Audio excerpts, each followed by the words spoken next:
ఈరోజు ఉదయకాలం ఏ వర్తమానం అందించాలి ప్రభు అని నిన్నటి దినాన నేను దేవుని సన్నిధిలో ప్రార్థన ముగించుకొని సరే వాక్యం చదువుకుందాం, రేపటి దినాన ఏ వర్తమానం ఉదయకాలపు సందేశం ఇవ్వాలని నిన్నటి దినం నేను ప్రార్థన చేస్తున్నప్పుడు ఎందుకో పరిశుద్ధాత్మ దేవుడు ఎగతాళి, తృణీకారం, అపహాస్యం దీని గురించి వర్తమానం ఇవ్వమని పరిశుద్ధాత్మ దేవుడు నా హృదయాన్ని పురికొల్పారు. సరే, మనుషులు అలా అపహాస్యం చేస్తా బ్రతుకుతారా? ఎదుటోడిని గేలి చేసి, ఎగతాళి చేసి, తృణీకారంగా మాట్లాడుతూ ఇలా లోకంలో ఎంతోమంది బ్రతుకుతున్నారు. వారికి ఒక పాఠం, గుణపాఠం కలిగేటట్లుగా సందేశం ఇవ్వని ఆత్మదేవుడు నా హృదయాన్ని పురికొల్పితే సరే దేవుని సన్నిధిలో వాక్యం చదువుకుంటూ ప్రార్థన చేసుకుంటూ నేను నిన్నటి దినాన రామాయంపేట దగ్గర కల్వకుంట్ల అనే ప్రాంతానికి వెళ్ళాను ఒక హౌస్ డెడికేషన్ కార్యక్రమం నిమిత్తం. అది ముగించుకొని నేను సిద్దిపేట, సిరిసిల్ల ఆ ప్రాంతం నుంచి హైదరాబాద్ వస్తున్నప్పుడు అనాలోచనగా ఫోన్ ఆన్ చేసి యూట్యూబ్ అట్లా ఓపెన్ చేసి చూస్తూ ఉంటే ఆత్మహత్య అనే పేరు కనపడింది. ఏంటో ఆత్మహత్య అని చూడటంతో భర్తను భార్య ఎగతాళి చేసిందట, పరిహాసం చేసిందట, అపహాస్యం, కించపరుస్తూ మాట్లాడిందట. దేని గూర్చి? పాపం భర్తకి బట్టతలట. పెళ్లినాటికి కాస్త వెంట్రుకలు ఉండేవి, 2 సంవత్సరాల తర్వాత ఉన్న వెంట్రుకలన్నీ ఊడిపోయినాయట. ఊడిపోతే భర్తతో, నీతో పాటు బయటికి రావాలంటే నాకు సిగ్గుగా ఉంది, నీది బట్టతల భర్తతో బయటికి రావాలంటే నాకు నామోషిగా ఉందని పదే పదే భర్తను అపహాస్యం చేస్తా, బట్టతల భర్త అని ఎగతాళిగా మాట్లాడేదట. ఆ అవమానాన్ని, ఎగతాళి, ఇంకా తర్వాత ఏం జరిగిందో తెలీదు, ఆ అవమానాన్ని, ఎగతాళిని భర్త తట్టుకోలేక ఊరేసుకొని చచ్చిపోయాడట. భలే బాధ అనిపించింది. అప్పుడు ప్రభు నాతో మాట్లాడుతూ, ఎంతోమంది ఎదుటి వాళ్ళను అపహాస్యం చేసి సునకానందం పొందేవాళ్ళు ఉన్నారు. వాళ్ళేదో అపహాస్యం చేసి వీళ్ళేదో సంతోషం పొందుకుంటున్నాం అని అనుకుంటున్నారు. కానీ ఎదుటివాడిని కించపరుస్తూ, అవహేళన చేస్తూ, తృణీకారంగా, ఎగతాళిగా మాట్లాడటం అది ఎంత భయంకరమైన శాపమో నా పిల్లలకు నువ్వు తెలియచేయి. నా పిల్లల్లో ఎవరు అపహాసకులుగా ఉండకూడదు, వారితో ఈ వర్తమానం మాట్లాడని నిన్నటి దినం ఆత్మదేవుడు నా హృదయాన్ని పురికొల్పితే అప్పుడు దేవుని సన్నిధిలో పరిపూర్ణంగా కూర్చొని అసలు అపహాస్యాన్ని గురించి వాక్యం ఏమంటుంది, ఎగతాళిని దేవుడు ఎంత తీవ్రంగా పరిగణిస్తున్నాడు ధ్యానిస్తే తమ్ముడు, చెల్లి, ఓ రకంగా నా గుండెలు కదిలిపోయాయి, కాళ్ళు చేతులు వణికినట్లు అయిపోయింది. నేను కూర్చొని, దేవా, నేను ఎవరిని కూర్చొని ఎగతాళి చేశానా? నేను ఎవరిని కూర్చొని తృణీకారంగా ఇలా అపహాస్యంగా మాట్లాడినా? నా గుండెల్లో ఒక వణుకు ప్రారంభమై ఎంత ఆలోచించినా జ్ఞాపకానికి రాకపోతే, దేవా, తెలిసి తెలియక ఎవరైనా అపహాస్యం చేస్తే నన్ను క్షమించయ్యా. ఒకవేళ నిజంగా నేను అపహాస్యం చేస్తే వాళ్ళ పేర్లు గుర్తుకుతేయా, వాళ్ళని క్షమాపణ అడుగుతానని దేవుని దగ్గర ఏడ్చా. ఎందుకంటే అపహాస్యాన్ని దేవుడు ఎంత తీవ్రంగా పరిగణిస్తాడో కొన్ని విషయాలు మీతో పంచుకుంటాను. ఎలీషా ప్రవక్త బట్టతల కలిగిన ఆయన. రాజుల 2వ గ్రంథం చూడండి, రాజుల 2వ గ్రంథం 2వ అధ్యాయం 23-24 వచనాలు చదువుతాను. అక్కడి నుండి అతడు బేతేలునకు ఎక్కి వెళ్ళెను. అతడు త్రోవను పోవుచుండగా బాలురు పట్టణములో నుండి వచ్చి, బోడివాడా ఎక్కిపొమ్మని అతన్ని అపహాస్యము చేయగా, అతడు వెనుకకు తిరిగి వారిని చూచి యెహోవా నామమును బట్టి వారిని శపించెను. అప్పుడు 2 ఆడు ఎలుకబంట్లు అడవిలో నుండి వచ్చి వారిలో 42 బారులను చీల్చివేసెను. బాబోయ్, తమ్ముడు విన్నావా? చెల్లి విన్నావా? ఎలీషాది బట్టతల. బోడివాడా అని చిన్నపిల్లలు, బాలురు ఎగతాళి చేశారట. ప్రవక్త శపించాడు. ఎగతాళి చేసినందుకు, అపహాస్యం చేసినందుకు దేవా, నువ్వు ఎంత శాపం అనుగ్రహిస్తావో ఆ శాపం వీళ్ళ మీద కూర్చునుగాక అని శపించి వెళ్ళిపోయాడు.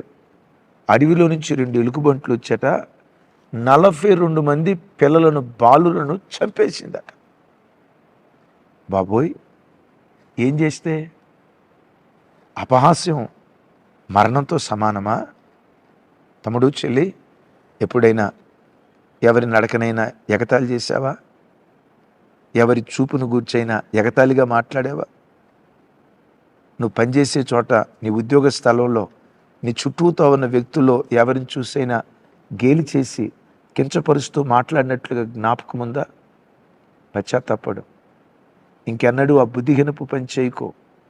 ఎవరిని గూర్చైనా ఎగతాళిగా నువ్వు మాట్లాడితే ఎగతాళి మరణంతో సమానం. ఆ ఇంటిని మరణదూత ఏలుబడి చేస్తుంది. అయ్యా, ఆ ఇంటిని మరణదూత ఏలుబడి చేస్తుంది. ఎలుకబంటిగా పిలువబడుతున్న సాతాను ఆ ఇంటిని వెంటాడుతాడు. మరణమున్న ఇంటిలో నెమ్మది ఉంటుందా? మరణమున్న ఇంటిలో సమాధానం ఉంటుందా? మరణం ఉన్న ఇల్లు ఎప్పుడు ఏడ్పే కదా.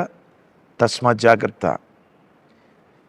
అపహాస్యాన్ని దేవుడు ఇంకెంత తీవ్రంగా ఇచ్చాడో బైబిల్లో ఇదే రాజుల 2వ గ్రంథం, సరే, దినవృత్తాంతాల 2వ గ్రంథం చివరి అధ్యాయం చూడండి. 36వ అధ్యాయం 16వ వచనం.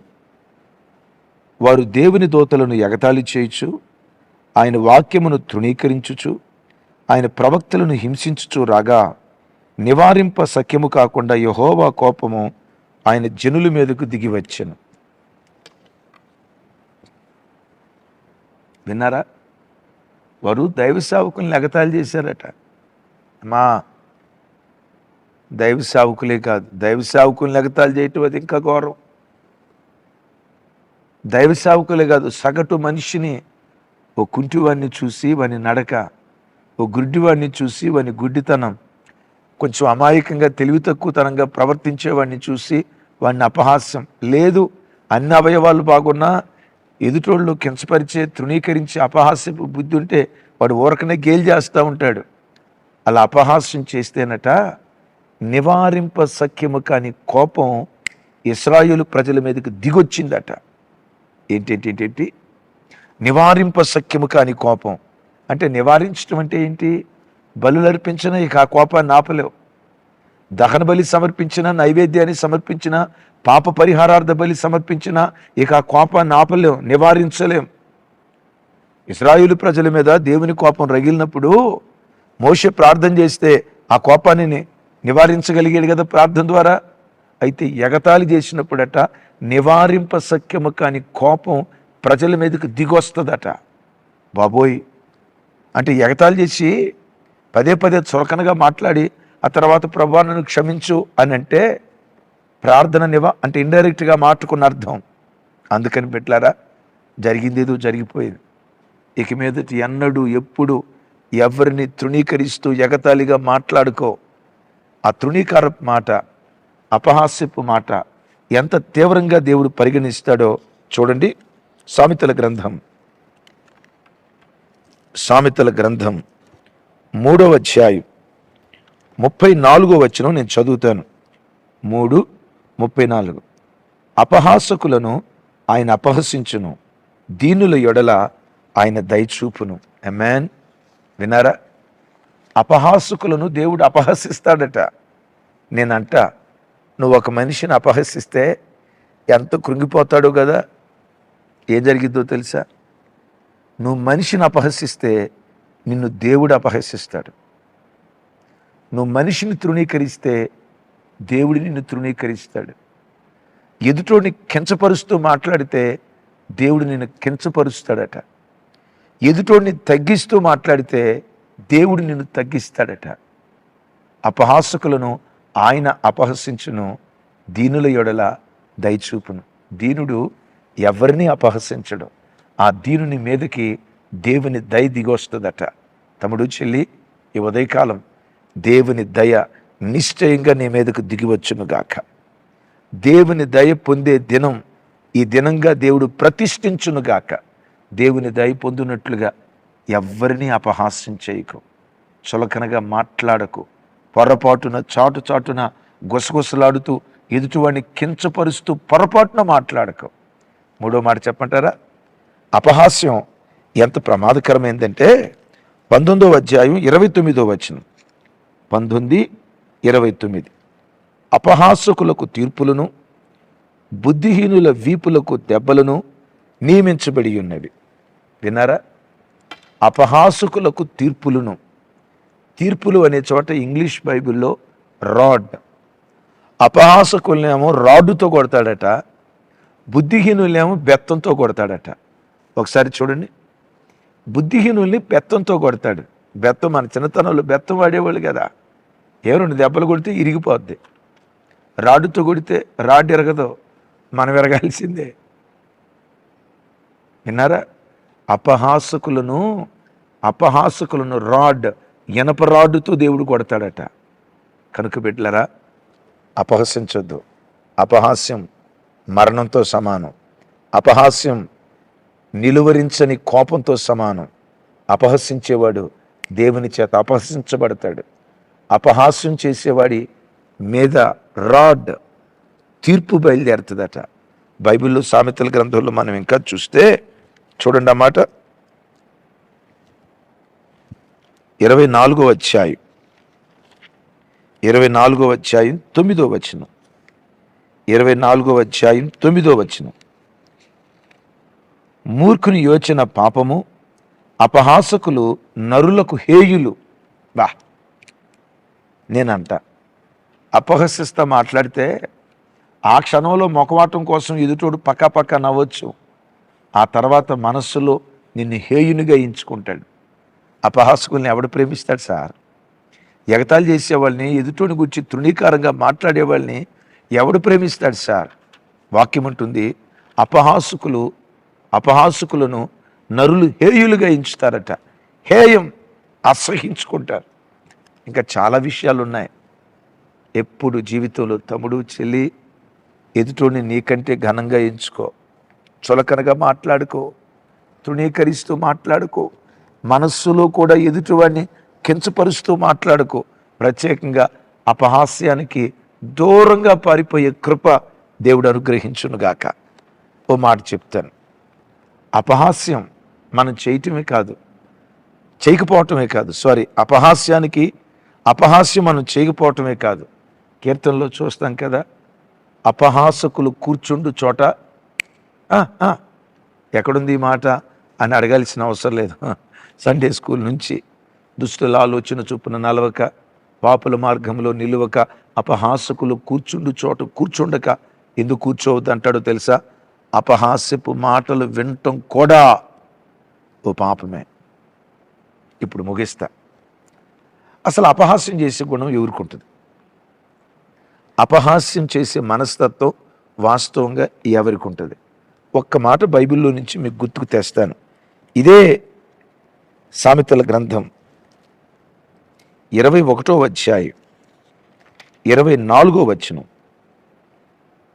అహంకారి అయిన గర్విష్ఠునికి అపహాసకుడని పేరు, అట్టివాడు అమిత గర్వంతో ప్రవర్తించును. అహంకారి అయిన గర్విష్ఠునికి అపహాసకుడని పేరు, అట్టివాడు అమిత గర్వంతో ప్రవర్తించును. విన్నారా? ఎవరినైనా నువ్వు అపహాస్యం చేసావు అంటే దాని అర్థం ఏంటో తెలుసా? నువ్వు అమితమైన గర్వం కలిగిన గర్వాంధుడివి, గర్విష్ఠురాలివి అని అర్థం. ఎదుటోళ్ళను హేళన చేస్తూ, ఎదుటోళ్ళను హేళన చేస్తూ, ఎగతాళి చేస్తూ, ఎదుటోడిని తృణీకరిస్తూ మాట్లాడుతున్నావంటే నీ మనసులో ఉండే అభిప్రాయం ఏంటి? వాడు ఆఫ్టర్ ఆల్ నువ్వు సుప్రీం, అంతే కదా. వాడు జీరో, నువ్వు హీరో. వాడు తెలివి తక్కువడు, నువ్వు ఐన్స్టీన్ కన్నవి. ఇదే కదా మెంటాలిటీ. అపహాస్యం నీలో ఉందంటే అమిత గర్వం కలిగిన వాడివి అని అర్థం.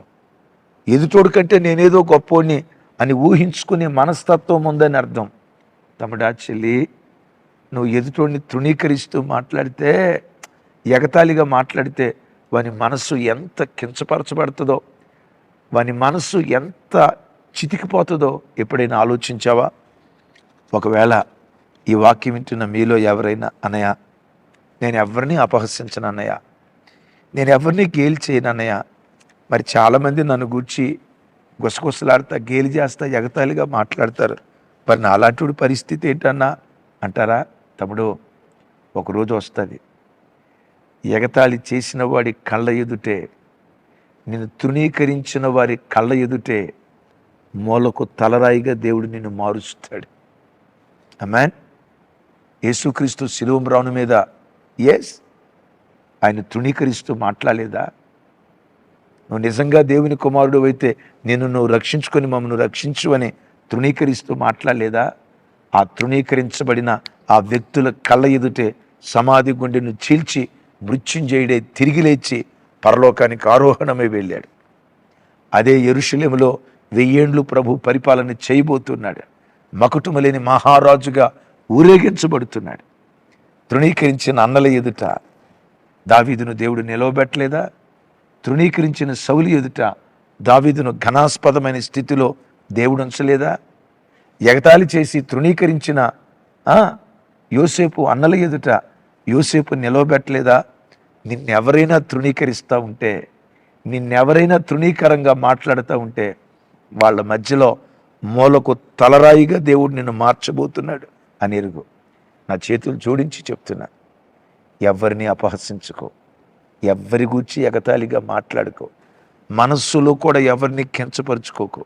ఎదుటోడు నీకంటే ఘనుడని ఎంచి దేవుని స్తుతిస్తూ వెళ్ళు. దేవుని దయకు పాత్రుడిగా నా దేవుడు నిన్ను నిలవబెట్టునుగాక. ఎవరినైనా తృణీకరించినట్లు, ఎగతాళి చేసినట్లు జ్ఞాపకం వస్తే ఈ వాక్యం వింటూ దేవుని సన్నిధిలో పశ్చాత్తాపడు. దయగల దేవుడు నీ పట్ల కృప చూపించునుగాక. ప్రార్థన. తండ్రి, మాతో మీరు మాట్లాడిన శ్రేష్టమైన మీ మాటలకై స్తోత్రాలు. అపహాస్యం ఎంత భయంకరమైనదో మాతో మాట్లాడావు. ఆ 5 శాపగ్రస్తమైనవి మా దరి చేరకూడదయ్యా. అయ్యా, ఈ వాక్యమైన ఏ బిడ్డ ఎదుటిని గేలి చేసేవాడిగా ఉండకూడదు, తృణీకారంగా మాట్లాడేవాడిగా ఉండకూడదు. ఎదుటివాడు నాకంటే ఘనుడు అని ఎంచుకునే సంస్కారయుతమైన జీవితం బోధించే నాకు, వింటున్న నీ ప్రజలకు మీరు దయచేయుదురుగాక. యేసు నామంలో ఎగ్జామ్స్ రాస్తున్న పిల్లల కొరకు ప్రార్థిస్తున్నాను. వారి చేతులను బలపరచండి. బుద్ధి, జ్ఞాన, సర్వ సంపదలు మీలో గుప్తమై ఉన్నాయి. మీలో దాగి ఉన్న జ్ఞానం యేసు నామములో వారికి దయచేయుదురుగాక. తలమానికగా వారిని నిలుపుదురుగాక. యేసు నామం పేరిట ప్రార్థించి స్తుతించి పొంది ఉన్నాం తండ్రి. ఆమేన్. తండ్రి అయిన దేవుని ప్రేమ, కుమారుడైన యేసుక్రీస్తు వారి దివ్య కృప, పరిశుద్ధాత్మ దేవుని సహవాసం మనకు సకల పరిశుద్ధులకు సదా తోడయుండి నడిపించునుగాక. ఆమేన్. ఆమేన్. Thank you.